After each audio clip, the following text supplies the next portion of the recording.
Hi, everyone. You're listening to Radio Cherry Bombe, and I'm your host, Kerry Diamond, coming to you from the road. Some of you regular listeners can tell I am losing my voice a little bit because I have been talking too much and having a little bit too much fun. Because I'm on the road, we have a special re-air today. It's with actor Liza Colón-Zayas, who you all know as Tina from the hit series The Bear. Season 4 of The Bear dropped recently, and some of you are still making your way through the episodes. I finished watching last week, and all I can say is have your tissues ready. I cried through episodes 7 through 10, but that's all I will say for now. No spoilers, I promise. But if you want to talk about it, DM me on Instagram at @CerryBomb. I was so honored to talk to Liza. She's such a warm, amazing human, and she is the definition of perseverance. She was rejected thousands of times throughout her career, but never gave up. She brings that scrappiness and determination to Tina, the line cook who we've seen transform in amazing ways over the show's 4 seasons. It's just one of the reasons we named Liza our Artist of the Year at our recent Power Awards. Stay tuned for our interview. This episode of Radio Cherry Bombe is presented by Le Creuset, the iconic cookware line celebrating 100 years of legendary design. Le Creuset was founded in France in 1925 and for a century has specialized in beautiful, colorful, handcrafted cookware. As everyone who loves, collects, and covets Le Creuset knows, their pieces are timeless and defy trends. Cookware and kitchen styles come and go, but Le Creuset looks great decade after decade. Not only that, but Le Creuset cookware is built to last and will be the workhorses of your kitchen. As part of Le Creuset's major milestone, they are serving up something new, the Gourmand Collection. Originally created for restaurants, this line of single-serve cookware is now available in sets of 4. Whether you're hosting a summer dinner party or maybe just dinner for one, presenting your signature recipes and seasonal faves in the Gourmand Collection's matte black enamel pieces will make your table look stylish. What else? You could toss them in your dishwasher. Sturdy, dependable, and attractive. It's why tastemakers have loved Le Creuset for 100 years. To learn more and check out the Gourmand Collection, visit lecreuset.com. And if you're in the hospitality industry, visit lecreuset.com/culinary to learn about Le Creuset's exclusive hospitality program. You can find these links in our show notes. A little housekeeping. Cherry Bombe's Jubilee Conference is headed to Los Angeles this fall, and tickets are now on sale. It's taking place Sunday, September 28th at Hudson Loft in downtown LA. It'll be a day of inspiring conversations, delicious food and drink, and incredible community. Since 2014, the Cherry Bombe Jubilee Conferences have celebrated the voices and talents of women across the worlds of food, drink, restaurants, and hospitality. We're thrilled to be heading to LA and to give the city the love it deserves. If you're a Bomb Squad member, be sure to use your ticket link for special pricing. Not a member? You can still join and receive the private link. Also, every Jubilee we offer scholarships and volunteer opportunities. Everyone is welcome to apply. These are not limited to students. You can find the applications and deadlines to apply on our website. Head to cherrybomb.com to learn more and get your tickets. I can't wait to see you in LA. Now, let's check in with today's guest. Liza Colón-Zayas, welcome to Radio Cherry Bombe. Thank you. Thank you for having me. Let's jump right in. When you first learned about The Bear and the role of Tina, what did you think? I didn't know anything about it. I was sent a couple of pages, so I didn't read a script. I didn't know if the person I was speaking opposite, Sydney, I thought Sydney was like a blonde Barbie. I had no idea. And it was during COVID, so it was a tape. So I'm self-taping in a bedroom. And they dug it. Yada, yada. I booked the pilot, so it was just a pilot then. Obviously, the pilot, episode 1, we don't know much about Tina at all. And so not having cooked in a professional kitchen, I was lost. And there was one day where I went into a pizza joint, and it was mostly all you saw was men, front and back. And then this little woman walked out, little Latina woman walked out, and they snapped too. I don't even remember what she said. She just barked a couple of things, and they were like, and she went right back. And I was like, that's Tina. I don't know what she's doing with her time. I don't know anything, but thank you. So that's where Tina started. I read that pizza place was in Midtown. Do you remember which pizza place it is? I don't remember. Because I feel like they need a plaque that says, like, this is where Tina was born. Yes. So we can all make a pilgrimage. Okay, I gotta go on a mission. If you spot it again, let us know the address. When you get hired to do the pilot, there's no guarantee the pilot's getting picked up. No. I just knew that we were having so much fun.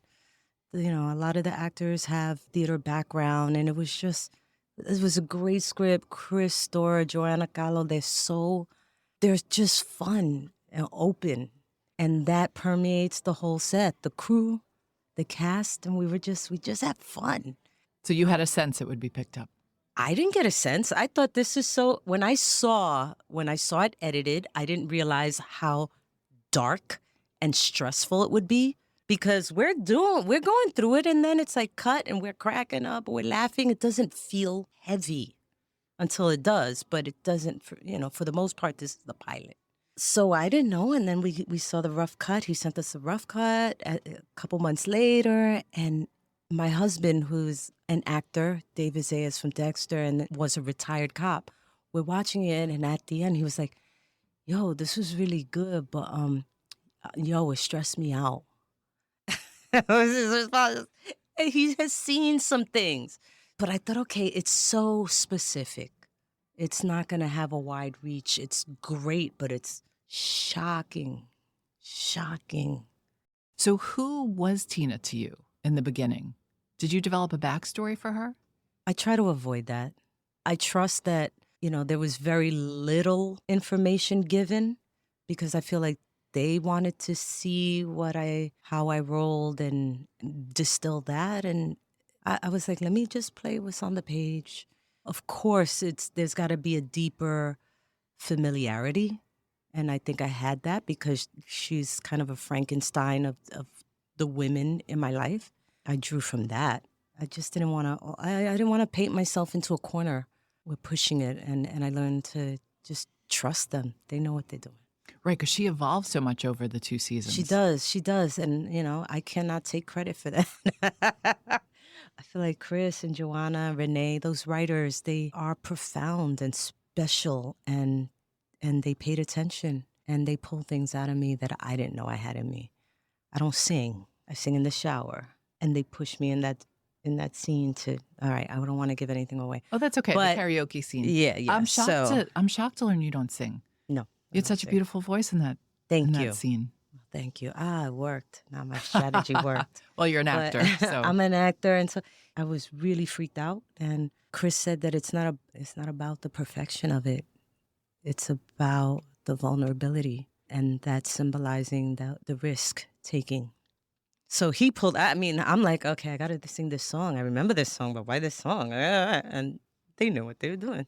You did work in restaurants, not extensively, but tell us your experience. No, okay, it's really limited. So, I'm not trying to wanna be seasoned waitress or anything, guys. First, I was working the counter at a donut shop in the 70s, and I thought I was really cool because it was in the Village, and it was the 70s. So that was my first. Over time in college, I washed dishes. So I had to be up at the crack of dawn to be on the dish line. After that, I worked, counter, and this place I remember was called the Great American Deli or something. That was rough. Where was that? That was over here down the block from the public library. I got in trouble because I didn't realize it was kosher, and I brought in a donut from Dunkin' Donuts, and I got in trouble. I wasn't a very good waitress. I also waited tables at this little Italian restaurant upstate in Albany where I went to college, and I spilled things. I got orders wrong all the time. I was a catastrophe. Anyway, all of these things, which how I ended up as Tina, it's amazing.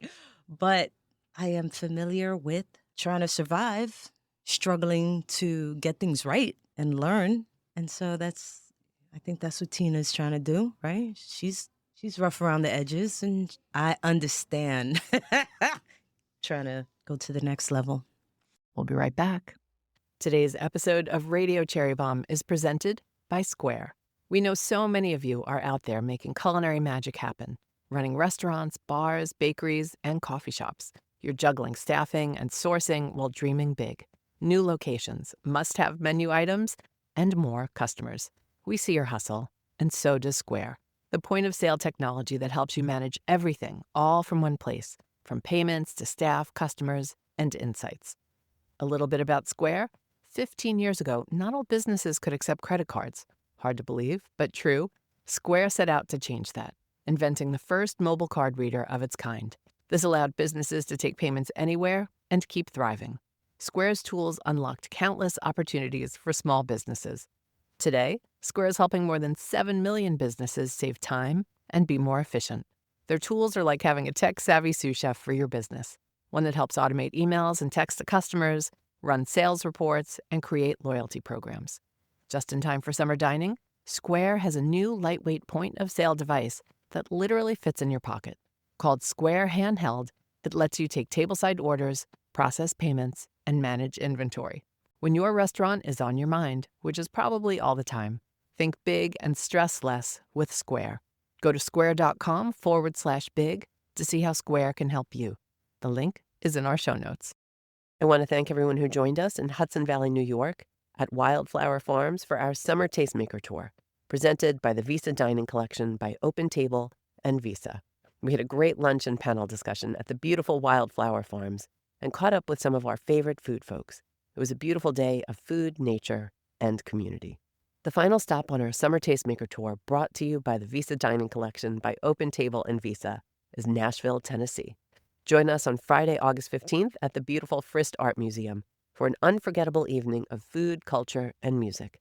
Our panel features culinary stars Julia Sullivan, Margot McCormick, and Crystal DeLuna Bogan. And we'll cap off the night with a special live performance by Jesse Balin.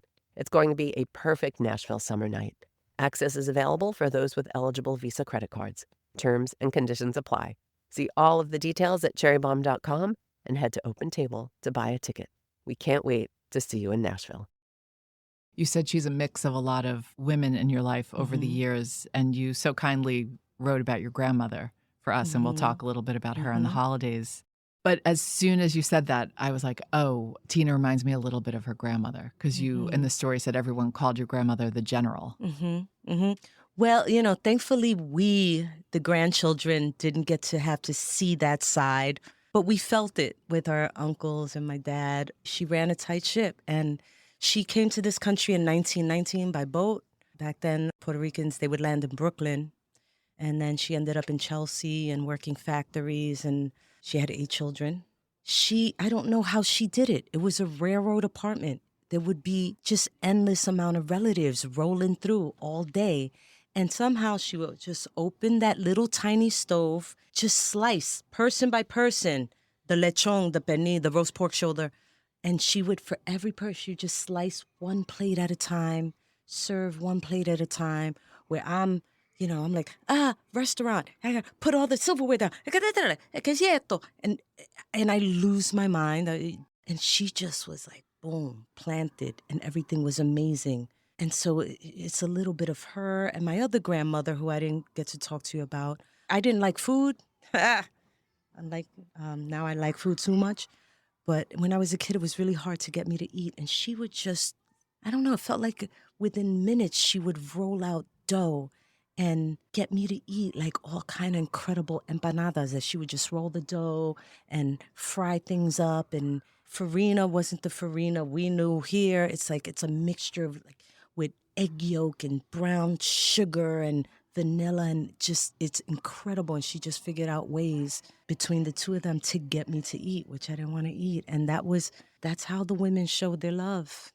That's how it was done. My aunt, who was hardcore, Sunday brunch.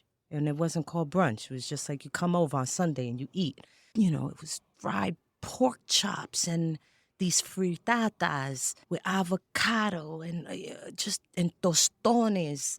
It was just what you did, right after you watch Abbott or Costello, whatever, you sit down at the table and we ate and listened to music. So those women, they were very, I don't know how, there's no way. But they're a combination of them and my girl from Upper East Side. So The Bear debuts kind of quietly in June 22 and becomes a huge hit culturally. You were surprised? Yeah. Yeah, this is the dream, right? I'm hustling for decades, struggling actor. Then I've resigned myself that maybe it's not going to be what I dreamed about. But I'm good. Like, I'm still getting great opportunities. I'm going to go to Broadway. And I've done a lot of really significant theater in New York and awards. And so, it just doesn't look like the fantasy that 98% of the actors don't realize either. And then this happens, and I'm like, it's a fluke. And then we get a second season, and I'm like, well, okay, I will never be casual about it. I know what it's like to hustle and have something evaporate or get so close and have it go away.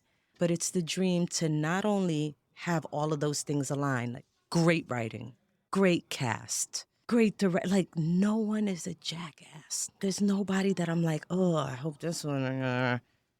And it just keeps getting better. And then Jamie Lee Curtis rolls in, and you saw the cameos in the second season, and I'm still pinching myself because that is beyond where my dream was going. Because you got that dream as a kid, and then you see the realities, and even if it looks all hunky dory on the outside, and it's never always as perfect as even how I'm making it sound, but it's pretty close.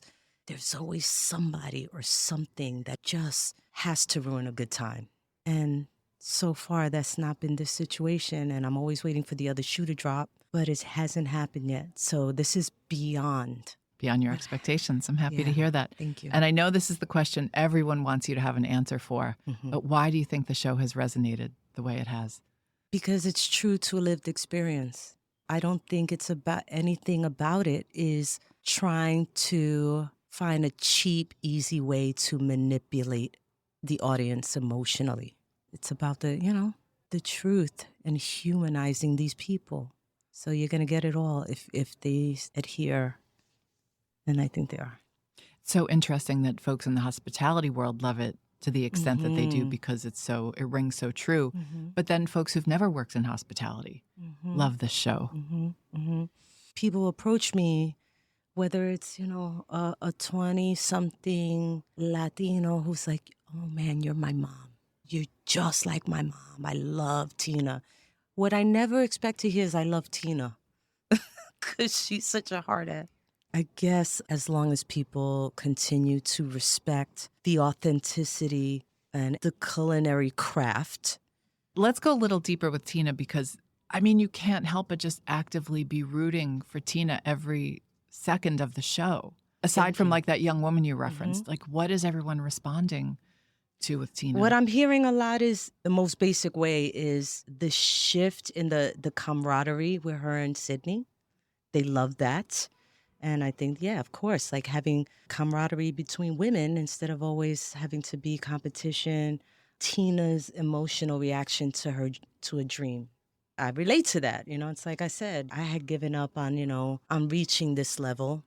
I had given up on it. And so that was an organic reaction in that scene. Chris doesn't like to do a lot of retakes. So, a couple. And so he was real happy with that. But I feel like, yeah, when I got this pilot, I think people, seeing somebody of a certain age, especially a woman, somebody who typically is invisible in our society, the person you ride with the subway with. I read in other interviews you've done, you talk about rejection a lot. And you've said you've been rejected more than 1,000 times. How have you learned to live with that? You just have to. If it's what you really want to do, and I can't do anything else, so I got no other skills. You tried waiting tables. I tried waiting tables. I tried, I knew I was a teaching artist, but I knew I had very limited energy. So I had to but I knew I had something special. That is something that whether it was delusional, I was going to hold on to that. Plus, I was getting enough confirmation from people I respected to keep fighting the fight. You just gotta know when to find other hobbies that make you happy and feed your soul and get therapy. Coño, get therapy. It doesn't make you a better artist to be constantly suffering and wallowing in your agony. It doesn't. It takes you further away from the craft and from having a well-rounded life, which is what you need to be able to access if you're going to be that kind of artist. So I learned that eventually.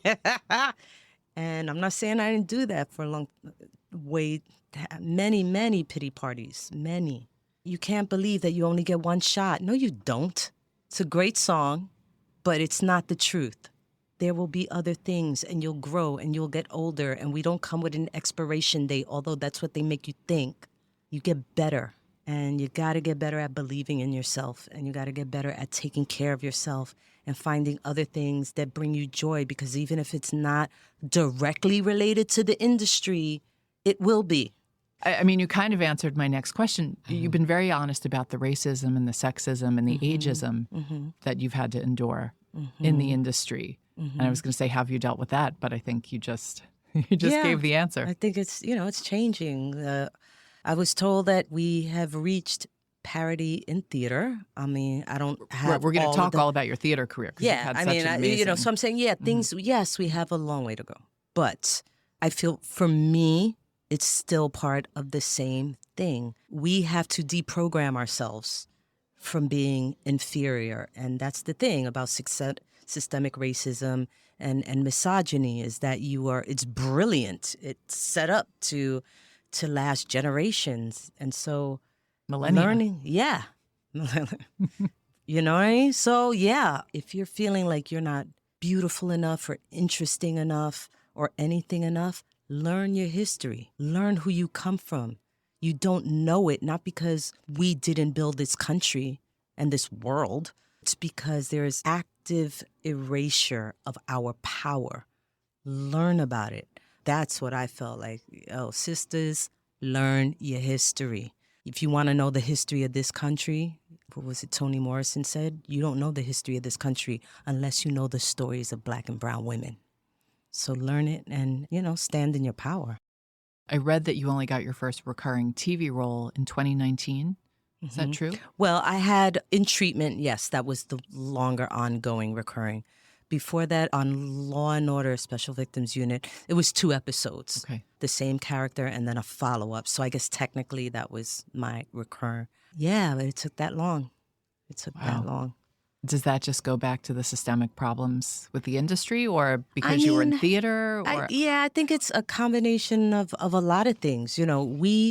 Or in New York? Is it harder in New York City because you're not in Hollywood? No, Hollywood is not easier. I mean, it depends on that. For me, it wasn't.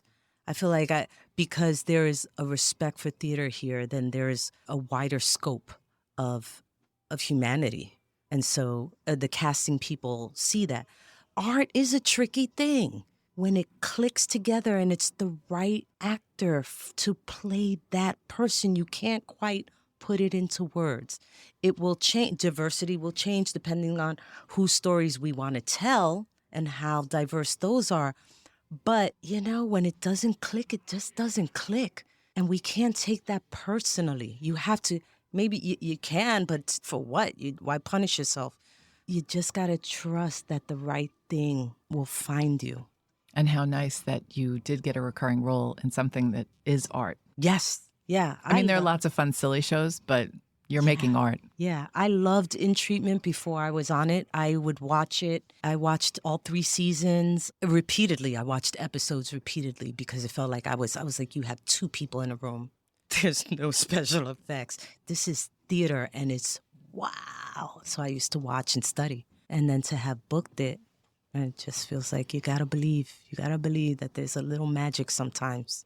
I feel like you've had roles on everything. I looked at your IMDb page and I was like, oh my gosh, this is like an encyclopedia of television. Sex and the City, Law and Order, Dexter, on and on and on. But a lot of things you get cut out of. That's why I don't tell. My mom is like, "Ay, nena, I'm mad at you because you didn't tell me that you was going to be in this television." And I was like, "But I don't set alerts, and I don't know, and I never know how much of me they're gonna keep." And then with that, because then you tell your family, and then you get cut out of a lot of stuff. They're like, then they look at you with that disappointed look, like, "Oh, well, that's all they gave you." Right, you have no control. Yeah. It sounds like when you did the pilot for The Bear, you had no idea have no how control. sort of tense and tight it was going to be. You have no control. If you want to make great art, you have no control over how people will receive it.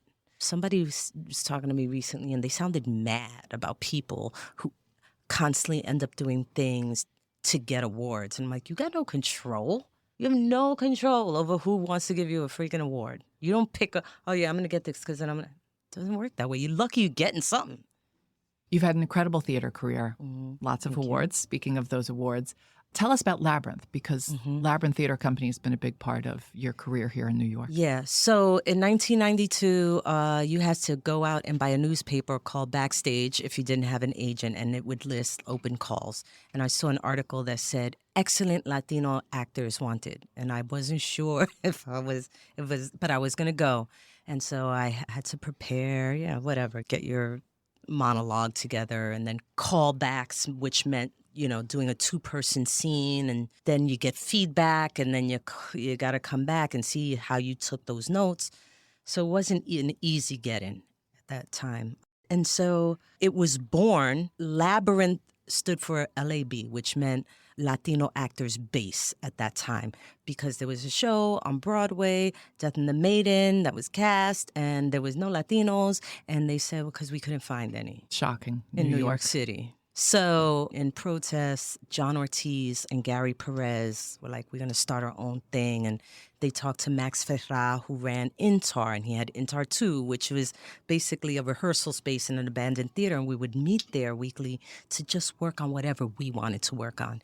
And so Sister Supreme was born out of a writing exercise, write an embarrassing memory. And that's your one-woman show. And that's that was the birth of it. That one page was when I tried to... I was like, white people live a different reality, so I'm going to blend in. And it's very tragic, but very funny. Yeah, so I tried to bleach my hair and my eyebrows, and I look like Bozo because it came out orange. And the sad part is, like, when people would stare at me on the street, I thought it was because I looked so good. And this is what systemic racism will do to a child. And even though I had progressed so past that by the time I did this writing exercise, I didn't realize how many stories that was going to lead to. And that turned that one page into a 90-minute, 13-character piece. But then I was like, okay, this was therapy, and I got it all out, and I worked it out. So I don't need to reopen the scars for the rest of my life. So you don't perform it anymore? No, that's in the past. Yeah. But it was really healing. It was great for me. And you went on, you did a lot of other off-Broadway, A lot of off-Broadway, yeah. Because I was friends with Stephen Adly Girgis in Albany State. Stephen Adly Girgis is a Pulitzer Prize winner. A lot of plays that he wrote, he worked in. Philip Seymour Hoffman directed. So I was in 8 of Stephen's plays, and a bunch of them that Phil directed. Yeah, so almost everything Stephen wrote I was in. He kept validating for me that I had something, and Phil kept validating for me that I had something, and so here we are. You mentioned SUNY Albany again. We need to give a SUNY shout out. I graduated from SUNY Plattsburgh. Drove past Albany. Yes. I took the bus right past Albany every time I went up to school. Yeah, I'm sure, Yeah. We had a little bit more snow than you did, although you probably had your fair amount. I was good. I did not feel deprived of the snow and the cold. Why did you want to be an actor? When did you first know? I always wanted to be, since I was born. It was just something. I used to love to sing the music to Star Trek. Da, da, da. I would sing it all full out. My godfather gave me a little toy piano, and I would play it until it broke. And then back in the day I don't know if you remember, All My Children. I do. All those ABC soap operas. Are you kidding? So there was this one, Erica Kane. She was, she was all sassy and over the top and fabulous and mean. And I wanted to be Erica Kane. So I would do Erica Kane, and then people would come over, and my mom would be like, Nana, do Erica Kane. And I would bust out and start pretending to do Erica Kane monologues, usually arguing with. Was that Susan Lucci? Susan Lucci, the great Susan Lucci, yep. I don't know. It was just in me. I was like, I'm going to do that. I'm going to play make-believe. I'm going to be in the TV world. And then, it was right before, I guess I tried to bleach the hair was where I realized like I don't see any way of ever being in that Pine Valley world. No one in the Pine Valley world, the TV world, looks like me. You did have to get a little bit of culinary training to do A little Tina. bit. Because Tina's skills are a little rough in the first season. Yeah, they're very rough. They're very rough. Or not rough. She's just set in her own ways. Yeah, they She's have, done things. it's the sandwich shop. And She's done things a certain way. A certain way, right? And the whole environment of the beef is what it is, as we see. And so I was very nervous because Io and Jeremy, like, they've been staging at, like, I think it was Page Jolie, and I think Sydney was at Wild Air, and I didn't have any of that. And they're like, Jeremy is for real. Like he's Carmy. Mm-hmm. And so I was like, so they sent me to practice for just 5 days, and it was real basic with David Waltuck, founder of Chanterelle. And he was awesome. I love him.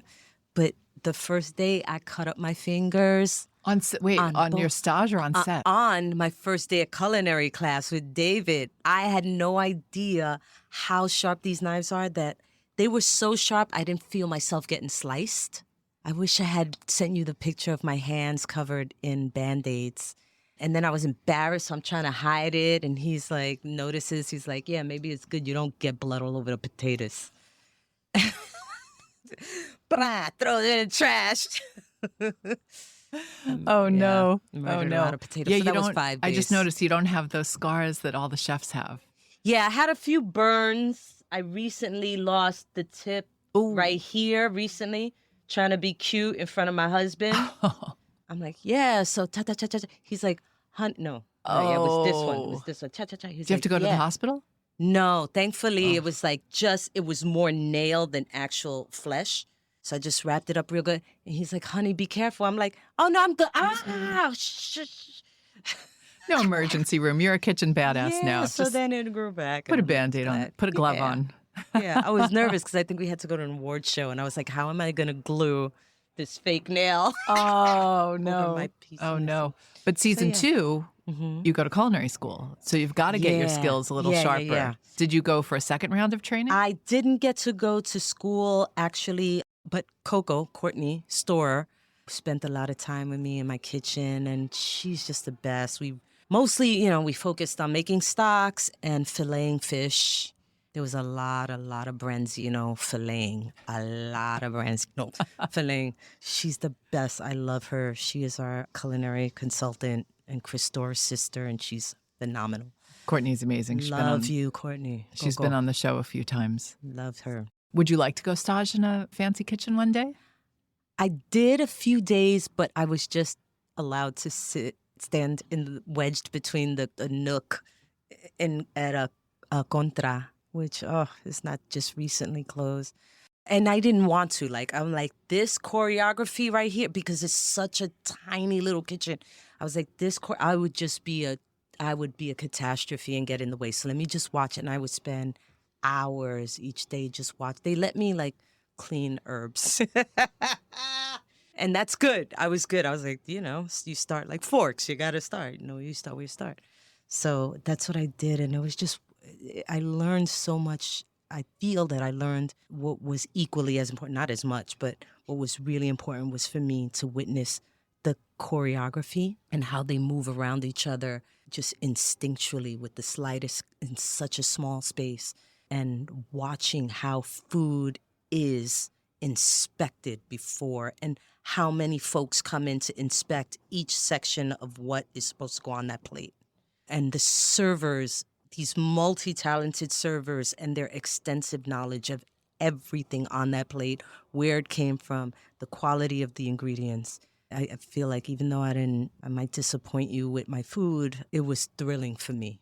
You told me something about your family earlier that was very funny before we started rolling, that now that you play a cook / chef, people expect you to be a good cook at home. But when you played a doctor and a lawyer, no one was coming to you for medical or legal advice. Yeah, now the expectation with family is like, you can't just, I feel so much guilt ordering a pizza There's just basic things that I know how to do. Now I'm questioning everything. So, like, I made a little roast pork this weekend. A technique that I used, that I learned how to make all that fat skin super crispy. That was success, but I skipped the step of fully rinsing off the salt used to dehydrate it. So then the rest of the pernil was super, super salty. And they were like so cute, though. They're like, oh my God, it's amazing. We love it. So those are the things. And now I'm like questioning what I thought I knew in my bones. And, I'm like, look, I've been laid up for months because I just had a full knee replacement. So, with time that I wanted to be able to be practicing and learning, I just couldn't do it. I couldn't stand up. So sorry guys, I'm going to have to experiment on you. When do you start filming season 3? February? Oh, February. We're still working it out. Okay. How exciting. Congratulations. Thank you. Thank you for having me on here. I just want to say, like, I was really nervous about doing the interview for Cherry Bombe in the Christmas edition. And hey, listen, I'm no expert in anything. And I thank you for how generous and kind you helped me present in the article. So thank you. Credit goes to Sarah Cristobal, who's our guest editor on the issue. You worked with Sarah on that Sarah. piece. Thank you. That's a good segue. We're going to talk about the story. Since you are in our holiday issue, I want you to expand on a few of the things we talked about. I loved learning about your family traditions and your Christmases at your grandmother's down at her apartment in Chelsea. Tell us a little bit about what they were. They sounded so kind of warm, but chaotic and packed and beautiful food. Well, Christmas was a lot of cousins rolling through. She had a railroad apartment, but somehow she had a full-size tree. And, we didn't have like modern Christmas lights, like y'all don't know. There was a thing that looked like a fan and it had different colors attached to it and it would spin with a light bulb behind. And that's how you got multicolors, like movement in the room of Christmas. And that jumps out at me. We were all obsessed with March of the Wooden Soldiers. I read that in your piece. There wasn't a lot to watch. Like people forget pre-streaming and VCRs and all of that. Yeah, and that was such a special gift. It was like on Channel 11 or something, right? Yes, like WPIX. You got what you got. Yeah, and the commercial with the horse clopping sounds and the jingle bells. It was just, I remember it as having such a rush, man. And yeah. Miracle on 34th Street. Miracle on 34th Street. A Wonderful Life. It's a Wonderful Life. And, now I look back at those films with more cynicism. But back then... Same. We didn't know it. We didn't know. Great. We didn't know. You didn't know. But you don't know, you don't know. Was your grandmother really cooking by herself for all the relatives? Yes. Wow. She wouldn't let anybody in to help. No. She was a tough cookie. And I think it was like maybe 15 years ago, I was doing a play in Chelsea. It was a 2-show day, so I wanted to run over there and wish her a happy birthday and run back to do the second show. My family was there. My mom was there. My mom, her mobility was starting to... And so there was a cane. And someone tried to hand her the cane, and she was like, get out of here. I don't use those things. And she was like 89 years old, man. She was like cooking, serving. You just stay out of her. You could walk through the kitchen to get to the bedroom at the end, but you weren't lingering or trying to help. Tell us about her specialties. Arroz con gandules, which is rice, yellow rice with peas. But I just loved her beans. I like I said, I didn't love food. I didn't love to eat anybody's bean.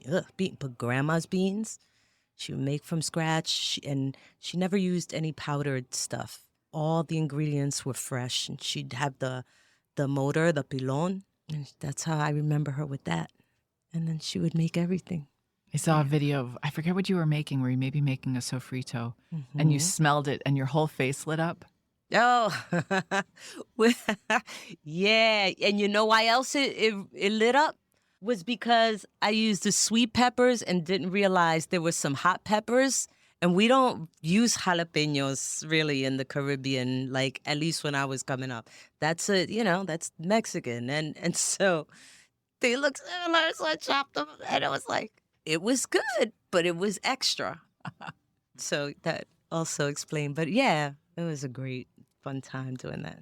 You also wrote beautifully about Christmas in Puerto Rico. Mm-hmm. Did you go as a child? I never went to Christmas in Puerto Rico as a child. I am going over the next few days because we celebrate Christmas for at least 2 months. It's the longest Christmas in the world. It's just the decorations are everywhere. The parties in the streets are epic. The parades, the hospitality, everyone's inviting you over for food. And you don't just come over for food, but people come over with instruments and what do they call parandeando? You're just coming singing these traditional folk songs. It's just a party, but an all-inclusive of all ages kind of party. I don't know, but the warmth of the people, the welcoming it's beautiful. So. You also wrote about coquitos. Coquito. Coquito's having a moment. It's even on the cover of Bon Appetit right now. Yes. I don't know if you saw that. No, I didn't. Tell us the ingredients and why you think it's so popular today. It depends on how much time and effort you have. Some people make them where they purchase all the coconuts and crack them and blend them and boil them and run it through the sieve and cook it down with the vanilla and the da-la-la. I just do it from the can.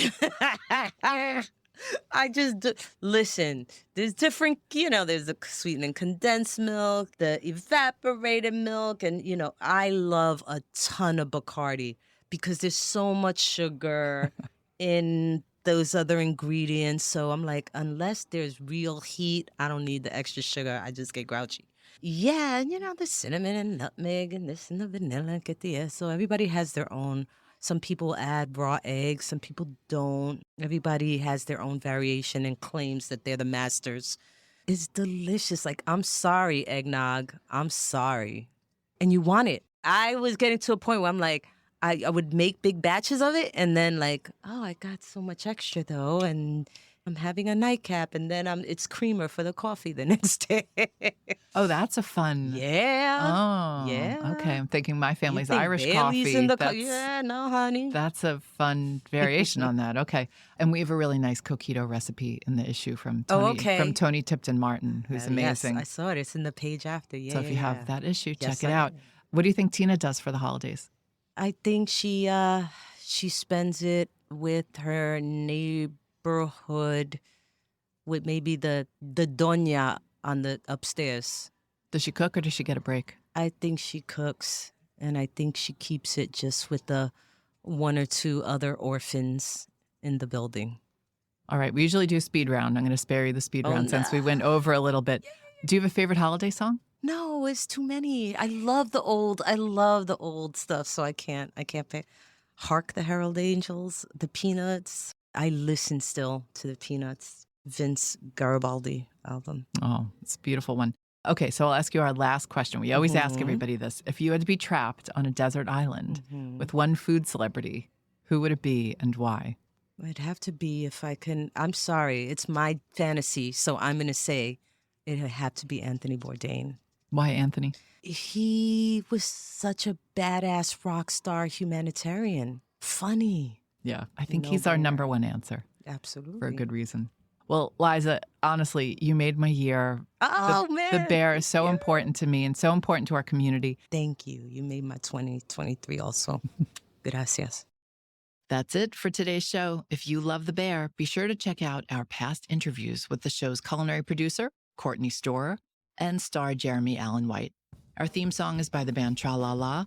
Our producers are Catherine Baker and Jenna Sadu, and our editorial coordinator is Sophie Kais. Thanks for listening, everybody. You're the bomb.